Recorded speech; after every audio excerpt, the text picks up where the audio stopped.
Greetings, I am Jamila. Welcome to my YouTube channel, Rooted Soul TV. Rooted Soul TV is an extension of Rooted Soul, a holistic virtual wellness space and services for the global majority. We focus on a decolonized approach to wellness and holistic healing with a strong emphasis on Indigenous practices. Here on the Rooted Soul TV channel, we discuss all things pertaining to our healing and wellness journey as a community. It is my belief that our healing is our pathway to our liberation. Please share, like, and subscribe, and welcome to the Rooted Soul community. Welcome back to another episode of the Rooted Soul podcast series. And today we are going to be talking about the Tower Tarot card, the Tarot energy, the sacred falling, rebuilding through ancestral fire. And so in this conversation, the Tower energy is about liberation through destruction, divine disruption, and the ancestral cleansing of illusion. So I'm excited to get into this topic because it just flows really well with the previous conversation we had around shadow work. So yeah, we've done this shadow work, right? Or we're doing the shadow work. Well, while you're doing shadow work, you are automatically calling in the energy of the Tower energy because you have to disrupt, you have to destruct what you are learning and realizing, coming into remembrance or realization, is no longer serving you and is no longer well for you. So that's what we're going to be talking about in today's episode. So welcome. And if you haven't subscribed, please share, like, and subscribe and become part of the Rooted Soul community.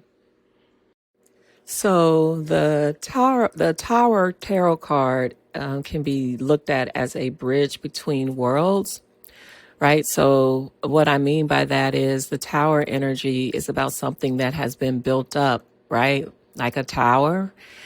And then that tower represents, right, like a world, a life that you created. And when we talk about connecting this to shadow work, as you have come into more inner and overstanding of self, right? Back to what I talked about in the previous episode, the difference between beliefs and knowing, or beliefs and knowledge.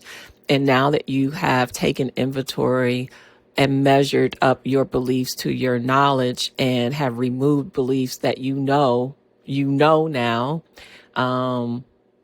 because of your knowledge, right? So now we're smashing it down or tearing it down, right? And it's torn down by that knowing of self. The more you know of self, the more of the tower you can tear down. And the tower is like a symbolization of the shadow work.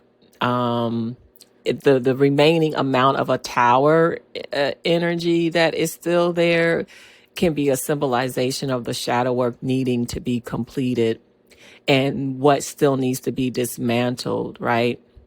But at the same time, the tower can symbolize what has been done, right? Because the tower is an energy of action.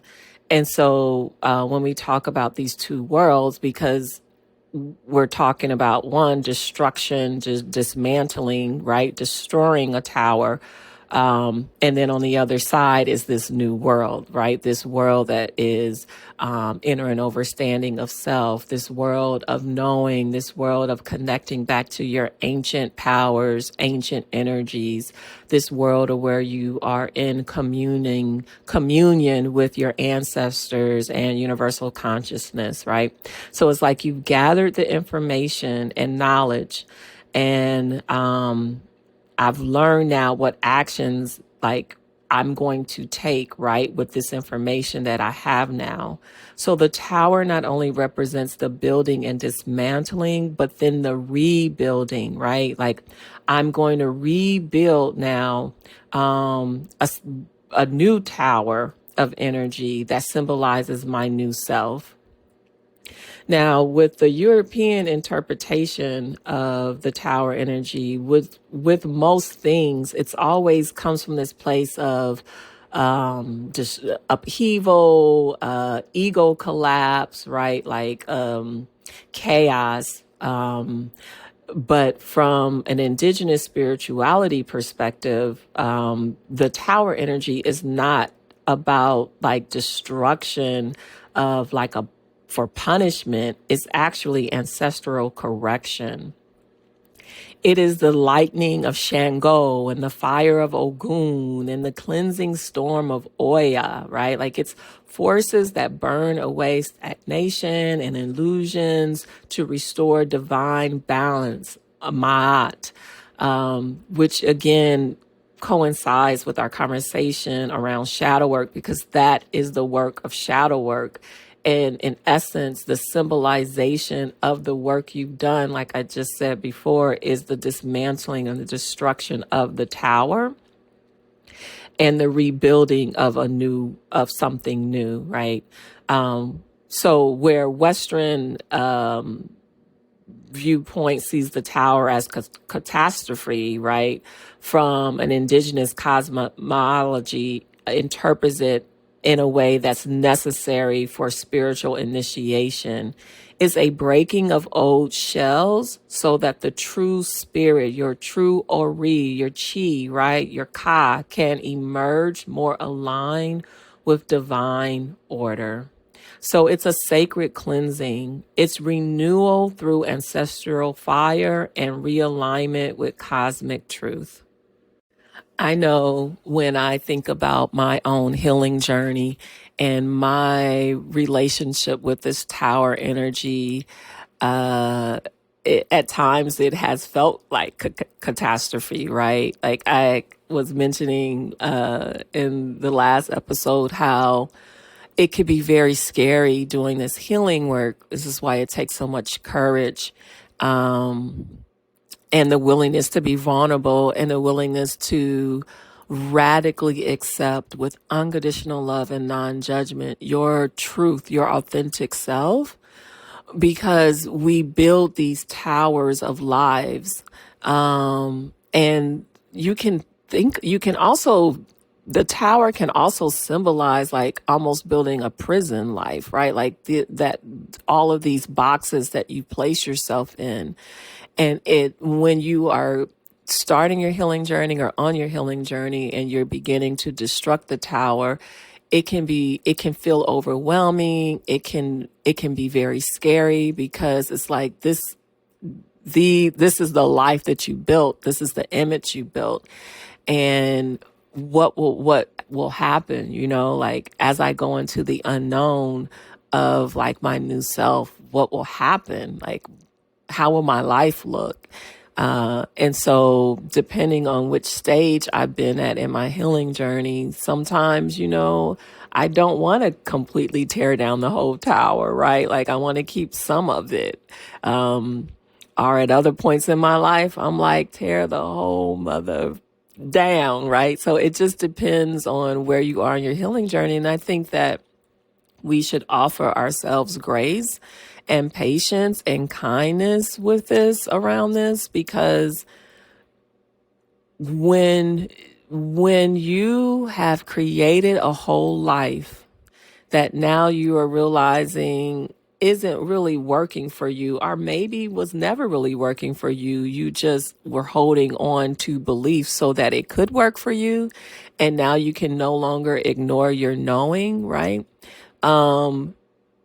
There's mourning, there is separation anxiety, like there's real impact of that, even though it's something that on the other end can be very freeing and healing for you. And so I think we need to be patient and kind to ourselves when we are going through that process, and not rushing through it or not beating ourselves up if we're not where we think we should be. Like a healing journey means just that. It's a healing journey. So that's just a little bit of me sharing my experience. What has been your experience Have you ever worked with the tower energy? What are some of the things that you have dismantled in your life? And what are some things that you like the new world you built up? For some, I know for a lot of Black women in particular, a lot of us are realizing I have put in overtime of my energy, of my body, mind, and spirit in doing something that where at the end of the day I haven't been validated or seen or appreciated for.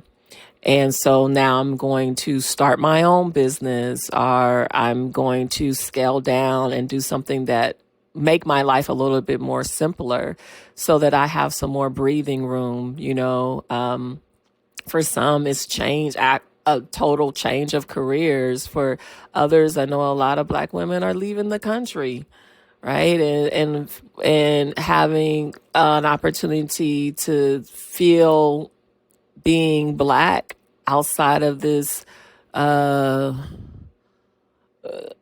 oppressive, not that colorism and racism is not global. Even on our African continent, we struggle with, ooh, excuse me, we struggle with fully embracing and accepting. Bleaching is something that is $1 billion business in parts of Africa. So I'm not saying that, but just like, how does it feel to be a Black woman outside of America, outside of the United States of America, which I've heard often where people have said, despite the fact that colorism, racism happens around the globe, it still feels different than how oppressive and dangerous it feels being here as a Black body. So that's like another way of dismantling and destructing the tower and saying, I'm going to choose another life for myself. So I would love to hear in the comments your experience or just where you are on your journey as it pertains to the tower energy. So when we talk about the zodiac correspondence or the astrological correspondence to the tower energy, um, Mars, the planet of Mars, is an energy that is very much aligned or affiliated, because Mars is a planet of action, right? Or a planet of war. And I think war is something a word energy that we could reclaim in a way. Like, so often that word is used in or thought about in this negative way. And we hear it a lot from non people of color, like they go to war against everything. But war is sometimes necessary, and it can be sacred, right? Divine war, sacred war. And I think that has a lot to do with being in order, balance, and harmony with your energy, with your power, when you can go to war from a sacred place. So that was just a sidebar, but Mars, the planet Mars, is affiliated with the tower energy. And then we have the zodiac energies of Aries and Scorpio, which are Mars is the ruling planet of those zodiac energies. And Aries is a cardinal energy, so it initiates, right? It's the initiator. It's the one that begins something, right? And with any healing work or shadow work or work, when when you have built up a tower of whatever that now you are realizing is no longer serving you and needs to be dismantled and destroyed, like there is the first step, the initiating step. And so that Aries energy brings that, right? Aries energy is the element of fire. And so it allows you to start burning it down. And then the other zodiac energy, Scorpio, we know that Scorpio is an energy of transformation, of death and rebirth. It's the fiery water. It's a water element, but it's an intense water, right? So now not only are we burning it down, like we're flooding it down. I want to mention one of the goddesses of the Yoruba pantheon, which is Oya. And Oya energy is an energy of change and transformation as well. And so it's an energy that you can call upon and use in the purification and the rebirth of when you are dismantling a tower of, it could be a tower of thoughts, right? That have like are no longer serving you or have really become unhealthy for you, a tower of emotions, a tower of relationships, a tower of this personality that you know is not really you. Just as a tower can represent so many different things. And so these are some astrological energies that are aligned with that are being used or can be used in the dismantling. I also wanted to mention when we talk about the Scorpio energy, so I had mentioned how Aries is a cardinal energy, right? So it initiates it, it activates it. Well, Scorpio energy is a more fixed energy, right? So then it allows you to be able to like hold fast, steadfast in these new changes that you are trying or not trying, but doing or actually making in your life. Like that Scorpio energy allows you to hold fast and complete the process of rebirth and transformation. So when we talk about the energetic concept of the tower, like what is actually happening, what the healing process is, the energetic medicine view of this, the tower, like I was saying before, is a dismantle, a destruction, right? Not for punishment, but for realigning with natural rhythm and flow, frequency and harmony. And so the tower represents a sudden energetic discharge, right? Like a lightning that strikes the soul. Energetically, this vibration clears spiritual blockages that have built up from denial and pride and fear, our disconnection from universal source. Denial, pride, and fear could be pillars of that tower that is being dismantled and destructed.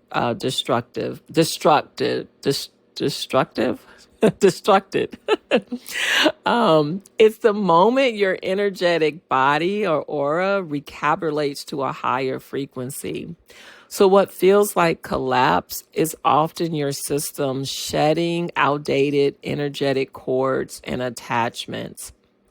So I want to go from there into some chakra alignment that can be done to help in supporting this process, this healing process that is taking place.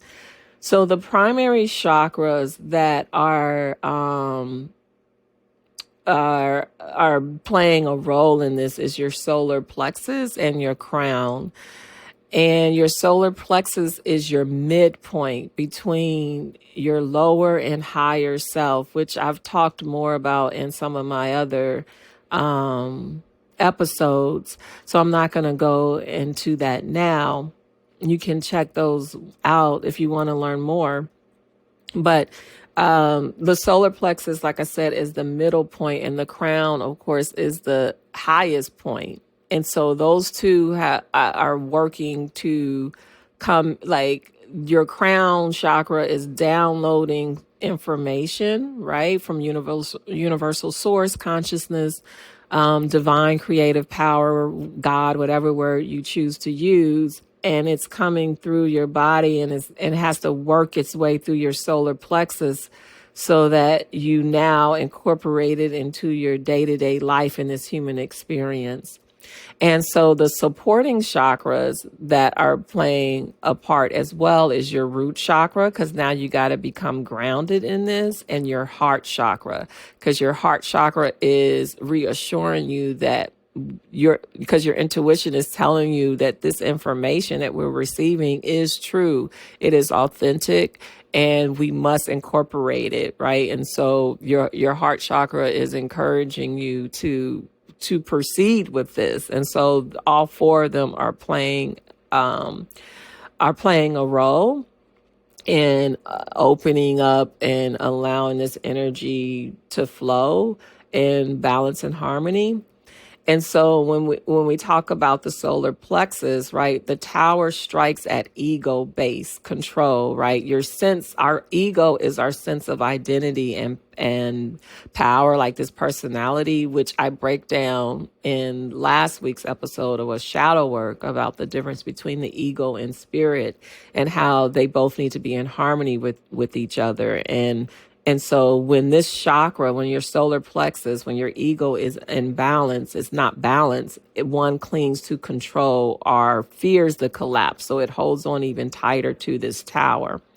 The crown chakra, the lightning, right, is a symbolizing of the lightning, is the divine download that I was just describing, right? It's the spiritual truth breaking through the illusion.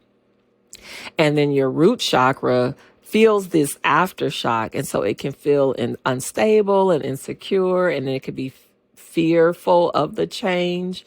And this is where healing comes in here, right? For the grounding, this new foundation to know that I can trust this, right? That it is safe. And that's where we go into the heart chakra, right? Like it allows you to know, like your intuition to tell you, no, we are safe. We are okay.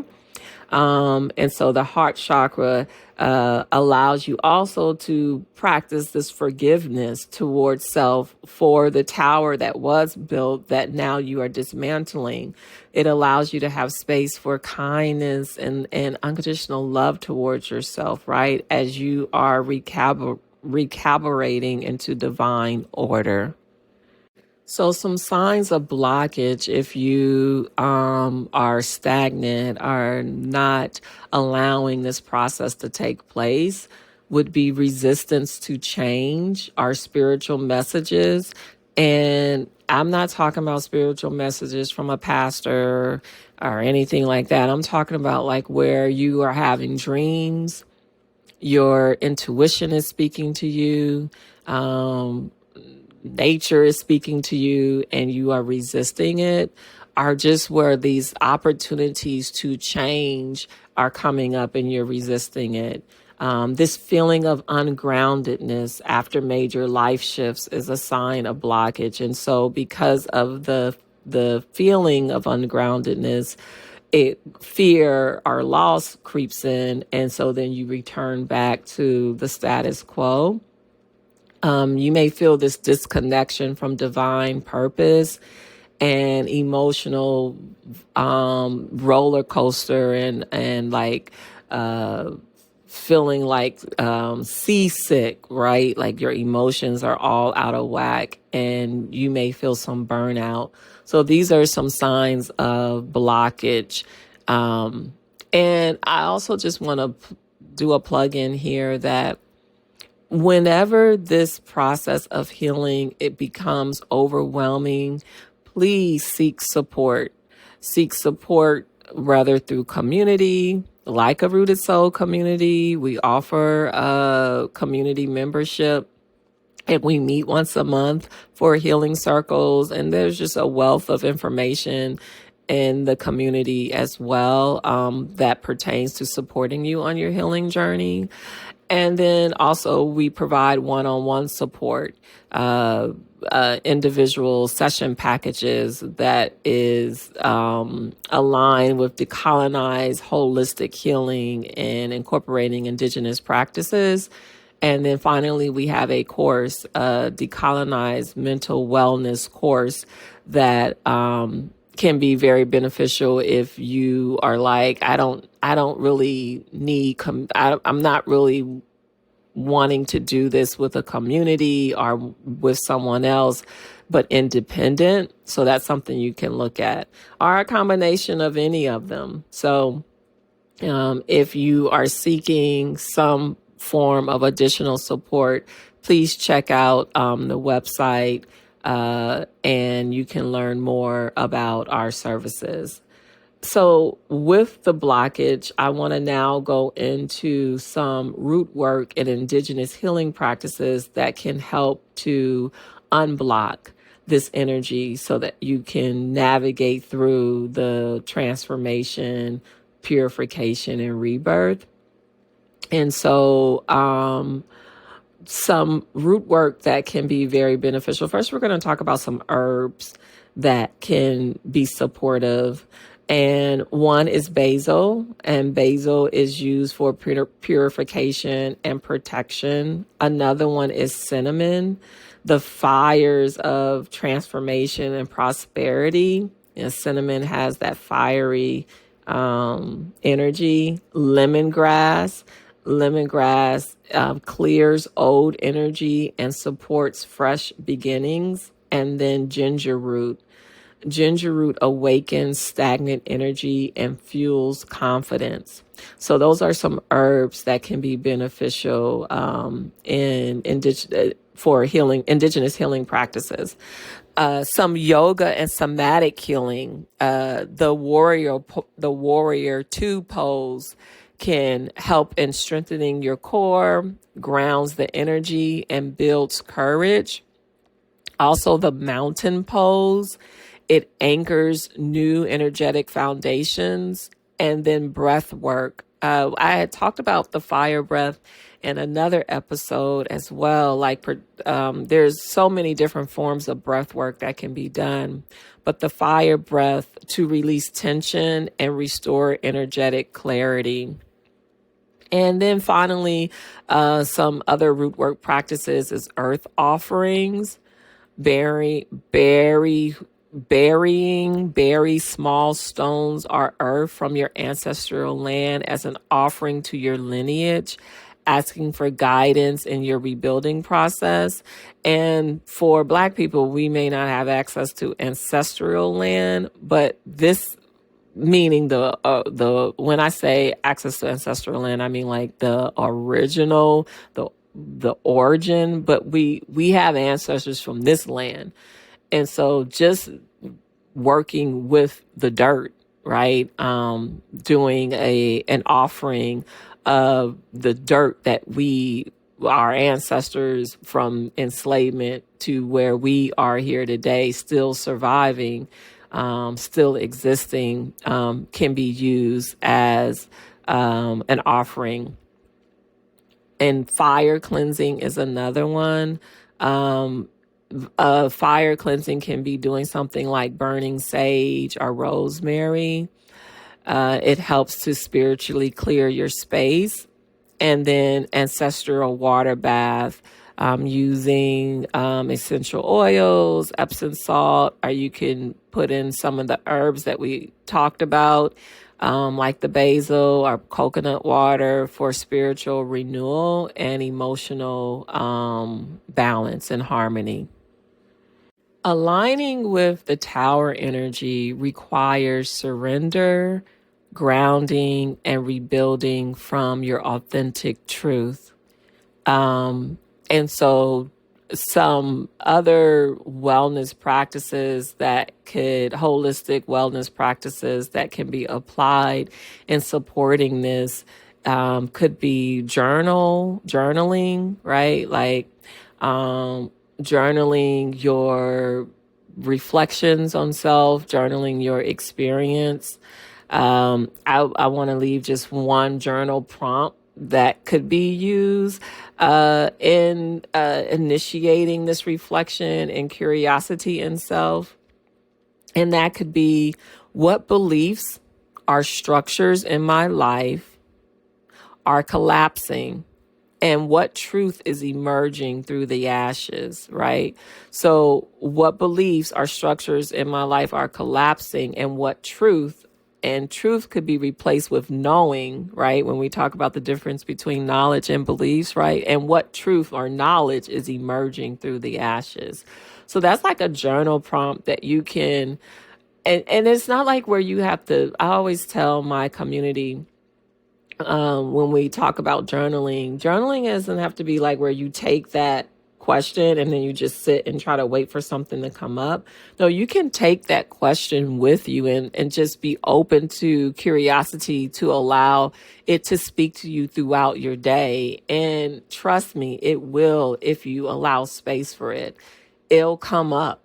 And then you'll be like, oh, wow, that kind of answers some of it. Like, journal prompting questions can provide more information than just one setting and putting a period on it. It can continue to speak to you and give you knowledge and awareness. So that's just one journal prompt that can be used. And then in closing, as always, I always want to leave you with an affirmation that can be very beneficial in aligning with the energy that we discussed. And that affirmation is, I welcome sacred change. I welcome sacred change. The Tower teaches that breakdown is sacred preparation for breakthrough. The lightning bolt is not a curse, it's not a punishment, but a message from spirit, a call to restore balance, honor truth, and rebuild from authenticity. So when your world shakes, remember your ancestors are not destroying you. They are reclaiming your foundation in truth. Thank you for visiting the Rooted Soul TV. Please again like, share, and subscribe.